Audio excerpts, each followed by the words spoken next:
ప్రపంచంలో మస్కులర్ డిస్ట్రోఫీకి మందులే లేవన్నటువంటి అలోపతి వైద్యం.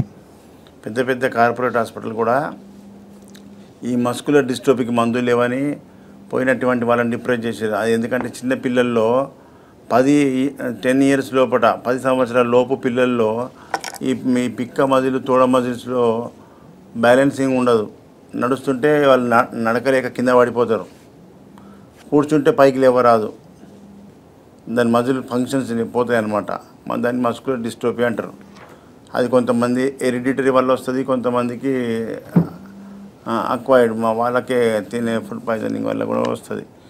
ఇది కొంతమందికి ఇలాంటి సమస్య అలోపతి సైడ్ పోతే దానికి మందులే లేవు, దీనికి ప్రపంచంలో మందు లేదన్నారు. కానీ హోమియోపతిలో ఉన్నదని డాక్టర్ సోదరులు చెప్పాలి. ఎందుకంటే హోమియోపతిలో కాన్స్టిట్యూషన్ పరంగా ఇచ్చే వైద్యం కాబట్టి మానసిక శారీరక సిమ్టమ్ తీసుకొని మందులు ఇస్తాం కాబట్టి హోమియోపతి వైద్య విధానంలో వాళ్ళకు వచ్చినటువంటి ఫిజికల్ సిమ్టమ్స్ మానసిక లక్షణాలను బట్టి మందు ఇస్తాం కాబట్టి సక్సెస్ఫుల్ ట్రీట్మెంట్ అవుతుంది.